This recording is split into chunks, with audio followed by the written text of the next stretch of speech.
जय श्री कृष्णा। स्वागत है आपका आपके YouTube चैनल संस्कृत साहित्यम पर। दोस्तों, हम लोग पढ़ रहे हैं अष्टावक्र गीता। कल के वीडियो में हमने पढ़ा था ऋषि अष्टावक्र राजा जनक से कहते हैं जैसी मति वैसी गति। दोस्तों, कल और परसों की वीडियो पर 2-3 लोगों ने प्रश्न किया था और बहुत ही सुंदर प्रश्न है।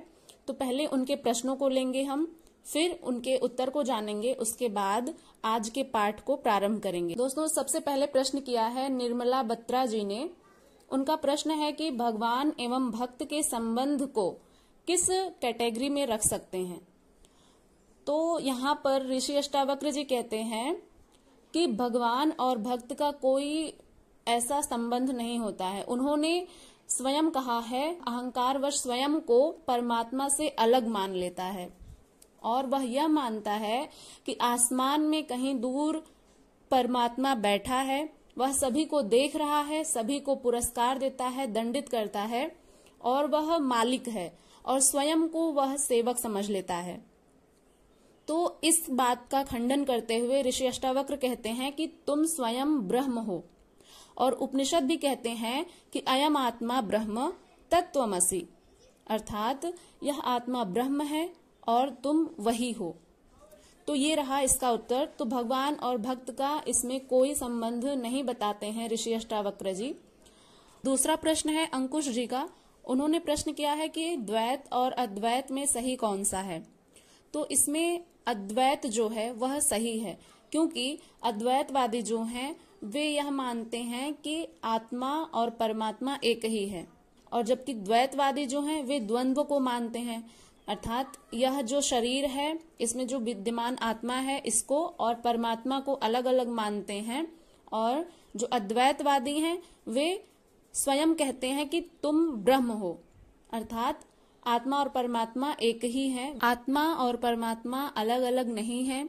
ऋषि अष्टावक्र जी कहते हैं कि तुम स्वयं चैतन्य स्वरूप आत्मा हो, जबकि द्वैतवादी कहते हैं, और द्वैत जो होता है वो अहंकार के कारण होता है। अहंकार वश ही हम स्वयं को परमात्मा से अलग मान लेते हैं। और अभी हम इसके बारे में और अधिक जानकारी प्राप्त करेंगे आने वाली वीडियोज में, इस वीडियो में भी। तो इसको और अच्छे से क्लियर करेंगे हम लोग।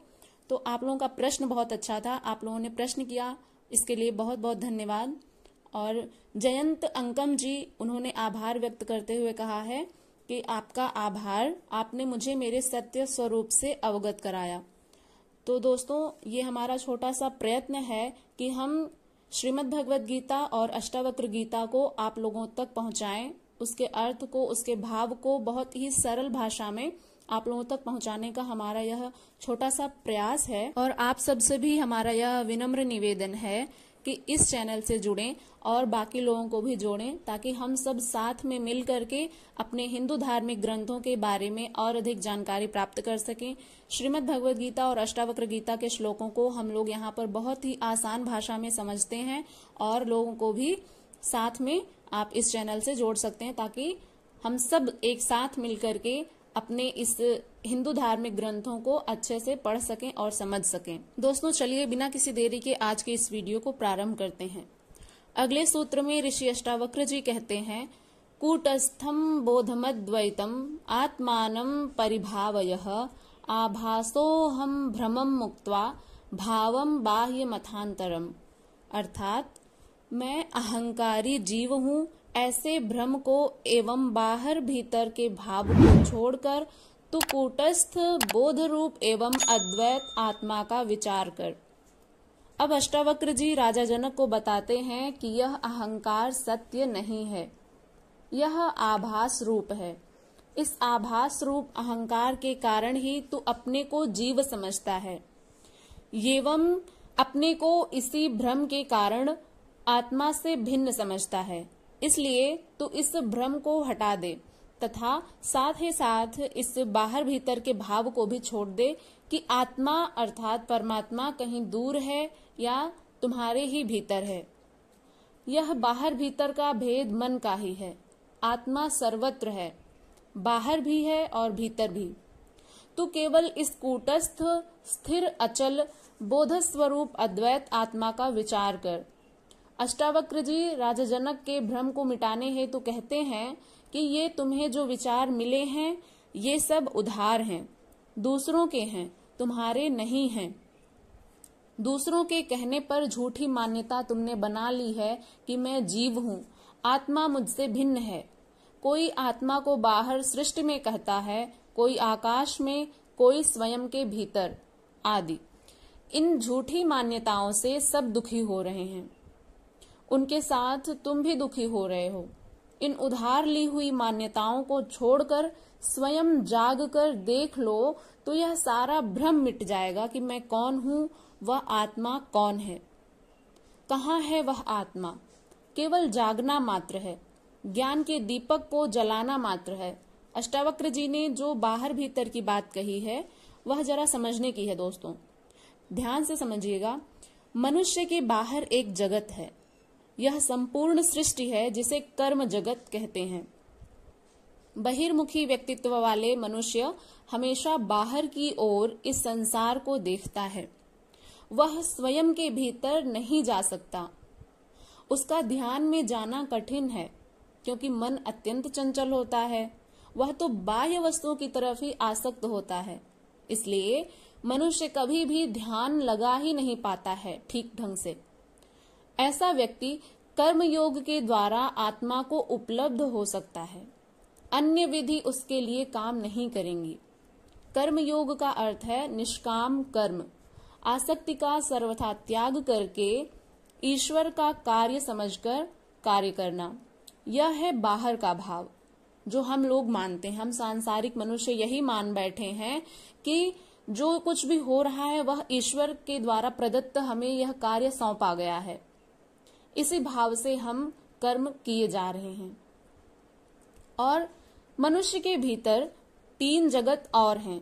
एक है विचारों का जगत, इसके भीतर है भाव जगत, और तीसरा है आत्म जगत यानी साक्षी जगत।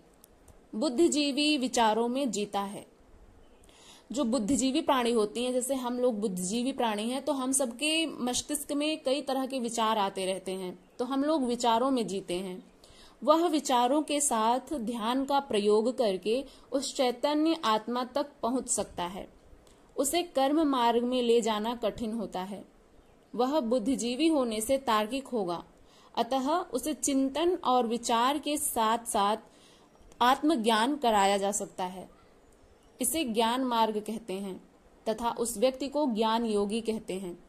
तीसरा जगत है भाव जगत। यह भक्ति और प्रेम का जगत है। जिस व्यक्ति में भावुकता अधिक है उसके लिए भक्ति का मार्ग है। आप लोगों ने देखा होगा कि जब भी हम प्रभु के सामने उनकी पूजा अर्चना करते हैं बिना कुछ उनसे मांगे, प्रभु के लिए जब हमारे हृदय में प्रेम, अथाह प्रेम उमड़ता है तो आंखों से स्वतः ही नेत्र झरने लगते हैं। तो ये होता है एक भावुक व्यक्ति की पहचान। तो दोस्तों, यहाँ पर ऋषि अष्टावक्र जी कहते हैं कि जो अधिक भावुक लोग होते हैं उनके लिए भक्ति का मार्ग होता है, उस व्यक्ति को भक्त कहते हैं। अब भावना प्रधान व्यक्ति के लिए ज्ञान व कर्म मार्ग नहीं है। ये ज्ञान, कर्म व भक्ति तीन मार्ग हैं जो भिन्न भिन्न प्रकार के व्यक्तियों के लिए हैं। अब चौथा जगत आता है आत्म जगत का, यानी साक्षी जगत। यही पर केंद्र है, इसी के आधार पर सारा भवन खड़ा है। यही लक्ष्य है। ज्ञान, कर्म व भक्ति ये मार्ग हैं। तीनों के साथ ध्यान जोड़ने पर इसी लक्ष्य को प्राप्त होते हैं। कृष्ण का कर्म योग, कपिल का सांख्य योग एवं नारद का भक्ति योग तीन मुख्य मार्ग हैं। इनमें अष्टावक्र जी का मार्ग अनूठा है, सीधा साक्षी पर जाना। वे कोई मार्ग नहीं बताते, कोई विधि नहीं बताते, सीधी साक्षी की बात कहते हैं। यही अंतिम है। जो अभी अभी हमने पढ़ा कि यही केंद्र है, तो वे आत्मा को ही केंद्र मानते हैं। इस साक्षी भाव में सीधा जाने से समस्त भ्रम मिट जाते हैं। यह देह, मन, बुद्धि, अहंकार, जगत सब भ्रमवत ज्ञात होने लगते हैं, जैसे थे ही नहीं। इनके प्रति जो ख्याल हैं वे सब मिट जाते हैं, सभी धारणाएं टूट जाती हैं। अष्टावक्र जी सीधे उस परम शक्ति का बोध कराते हैं जिससे अहंकार अपने आप गिर जाता है। समस्त भ्रम मिट जाते हैं। धर्म कोई परंपरा नहीं है जिसे निभाना मात्र है, तथा परंपराएं भी धर्म नहीं है। धर्म है शाश्वत, धर्म सनातन है। आदमी ने धर्म नहीं बनाया, धर्म के द्वारा आदमी बनाया गया है। धर्म आदमी से पूर्व भी था। धर्म नया पुराना भी नहीं होता, अस्तित्व ही धर्म है। और धर्म है मनुष्य की पूर्ण क्रांति, महाक्रांति। इससे मनुष्य पूर्ण रूपेण बदल जाता है। वह सत्य को उपलब्ध नहीं होता, स्वयं सत्य हो जाता है, ज्ञान हो जाता है। इसीलिए अष्टावक्र जी आत्मा और परमात्मा में भेद नहीं मानते हैं। वे साक्षात उस आत्मा का ही आपको प्रत्यक्षीकरण करा देते हैं कि आप स्वयं ब्रह्म हैं, आप उस परमात्मा से अलग नहीं हैं। इस सूत्र में अष्टावक्र जी आत्मा को कूटस्थ, स्थिर, अचल कहते हैं। यह चलती नहीं है, संसार चलायमान है। आत्मा केंद्र है और संसार परिधि। परिधि ही चलती है। जैसे किसी एक सर्कल का जो केंद्र होता है वह तो केंद्र स्थिर होता है, लेकिन वो जो परिधि होती है वह चलती रहती है। लेकिन जो केंद्र बिंदु होता है या धुरी जो होती है वह नहीं चलती। धुरी के स्थिर रहने से ही संसार को गति मिलती है। परिधि पर गति सर्वाधिक होगी। वह ज्यों-ज्यों केंद्र के समीप जाते हैं गति कम होती जाती है। अधार्मिक की गति सर्वाधिक होगी। वह ज्यों-ज्यों धार्मिक होता जाता है गति कम होती जाती है। जितना राग, द्वेष, ईर्ष्या, लोभ, मोह, अहंकार अधिक होगा उतनी ही गति तीव्र हो जाती है। ज्ञान की ओर यात्रा करने वाला सबको छोड़ता जाता है, जिससे गति कम हो जाती है। इसको एक चित्र के माध्यम से समझेंगे। आप लोग स्क्रीन पर देख रहे होंगे। यहाँ पर जैसे राग, द्वेष, ईर्ष्या, लोभ, मोह, अहंकार आदि जितने अधिक हैं ये बड़े वाले सर्कल में हैं, और जो छोटे सर्कल हैं वे धीरे धीरे आते आते एक जगह आप देखेंगे कि केंद्र पर मिल रहे हैं। और केंद्र को क्या कहा था ऋषि अष्टावक्र जी ने कि यही आत्मा है, यही केंद्र बिंदु है। तो यहाँ पर आने से गति कम हो जाती है। भौतिक विकास का सूत्र गति है, क्रियाशीलता है। अध्यात्म का सूत्र विश्राम है और शांति है। जो भौतिक जगत है इसमें जो हमारा सूत्र है वह गतिशील है, क्रियाशीलता है। हम सब मनुष्य यहाँ पर क्रिया करते हैं, अपने कार्यों को करते हैं, लेकिन अध्यात्म का सूत्र विश्राम है, शांति है। अमेरिका, जर्मनी, जापान आदि सर्वाधिक गतिशील राष्ट्र हैं। भारत के अध्यात्मवादी होने से इसकी गति कम हो गई, भौतिक समृद्धि प्राप्त नहीं कर सका। केंद्र और परिधि दोनों भिन्न दिशा मार्ग हैं। परिधि है विज्ञान और केंद्र है ज्ञान। ज्ञान के बिना विज्ञान के भी अच्छे परिणाम नहीं आ सकते। यदि आपके पास ज्ञान नहीं है तो आप विज्ञान के क्षेत्र में कैसे उन्नति प्राप्त कर सकते हैं? नहीं कर सकते, उसके परिणाम अच्छे ही नहीं आएंगे। इसलिए विज्ञान में उन्नति के लिए आपको ज्ञान का होना बहुत आवश्यक है। विज्ञान शक्ति मात्र देता है, उपयोग का ज्ञान नहीं देता। कि किस तरह से आपको उपयोग करना है यह तो आपको ज्ञान होना चाहिए, जिसके विनाशकारी परिणाम होते हैं। यहाँ यह जान लेना आवश्यक है कि आत्मा स्थिर है, अचल है, किंतु वही केंद्र है जिसके आधार पर यह समस्त सृष्टि चक्र चलायमान है। यदि केंद्र ना हो तो परिधि किसके सहारे चलेगी? हर गतिशील पदार्थ का एक केंद्र होता है जिससे उसको गति मिलती है। सृष्टि में बिना केंद्र के कोई वस्तु नहीं चल सकती है। जो कहते हैं कि केंद्र कोई नहीं है, कोई आधार नहीं है, सब अपने निज स्वभाव से हो रहा है, वे मूढ़ हैं। कबीर जी ने चलती चक्की यानी परिधि की बात कही तो उनके पुत्र कमाल ने केंद्र की बात कही। परिधि को शक्ति केंद्र से मिलती है। यह केंद्र स्वयं नहीं चलता, केवल शक्ति देता है, जिससे सृष्टि की समस्त क्रियाएं संचालित होती हैं। और हमने क्या जाना, ऋषि अष्टावक्र जी ने क्या कहा था कि केंद्र ही वह आत्मा है और वह आत्मा ही परमात्मा है और परमात्मा ही आत्मा है। तो वहीं से ही ये जो शक्ति है वो प्रकट होती है और उस शक्ति के द्वारा ही यह समस्त सृष्टि संचालित होती है। जिस प्रकार से किसी सर्कल का केंद्र बिंदु जो होता है वह केंद्र बिंदु ही वहां से शक्ति देता है और इसके कारण ही परिधि को शक्ति केंद्र से मिलती है। केंद्र स्वयं चल नहीं सकता, केवल शक्ति देता है, जिससे सृष्टि की समस्त क्रियाएं संचालित होती हैं। इस जड़ शक्ति में जो गति है वह चेतन की ही है। जो हमारा यह जड़ शरीर है इसमें जो गति है, इसमें चेतना है। चेतना के विद्यमान रहने पर ही हमारा यह शरीर संचालित हो रहा है। यह केंद्र जो है वह शक्ति ही नहीं, ज्ञान भी है। ज्ञान विहीन शक्ति ही पैशाचिक वृत्ति है, एवं ज्ञान युक्त दैवीय। शक्ति दोनों के पास है, किंतु भेद ज्ञान के कारण है। अष्टावक्र जी यही बता रहे हैं कि यह आत्मा कूटस्थ यानी स्थिर अचल है, जिसकी शक्ति से यह समस्त सृष्टि चल रही है, साथ ही बोध रूप भी है। फिर शक्ति व बोध भिन्न नहीं है, उसी आत्मा के हैं। दोनों को भिन्न मानना ही अज्ञान है। इन दोनों में कोई अंतर नहीं है।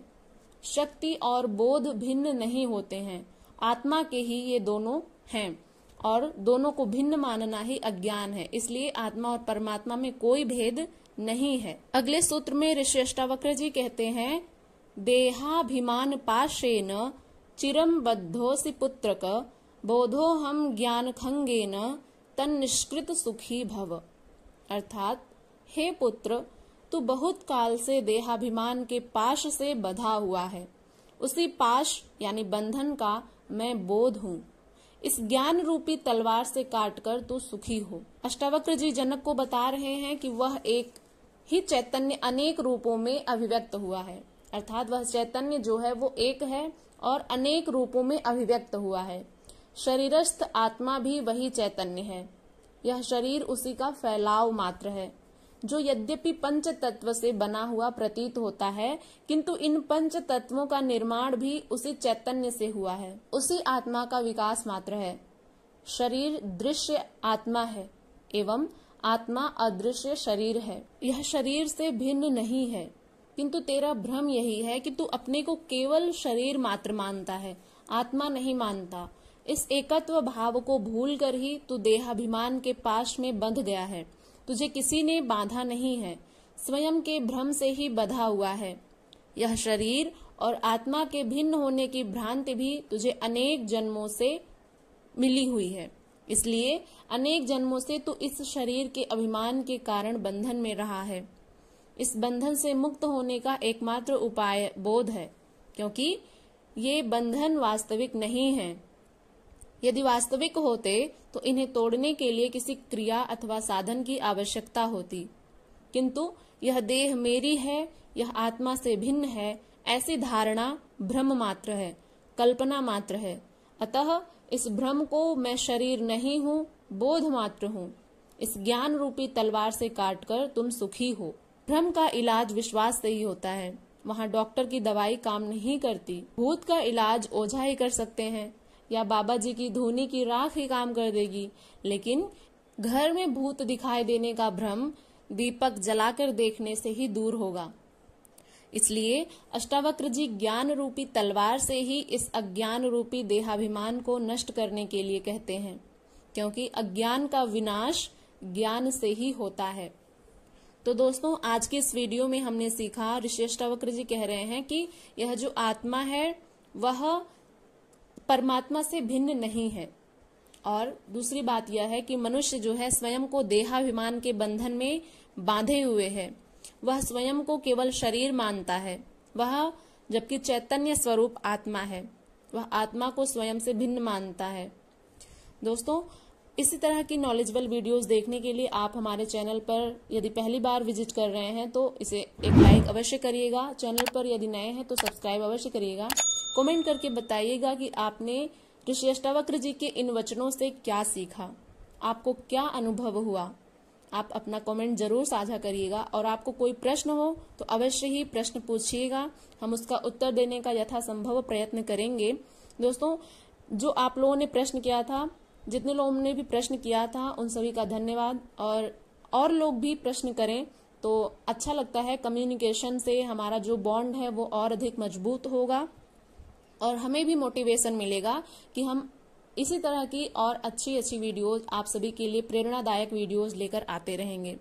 चलिए मिलते हैं किसी अन्य वीडियो के साथ। तब तक के लिए अपना खूब सारा ध्यान रखिएगा, प्रसन्न रहिए, स्वस्थ रहिए और भगवान श्री कृष्ण का आशीर्वाद हमेशा प्राप्त करते रहिए, उनका स्मरण करते रहिए और अपने कर्मों को करते रहिए।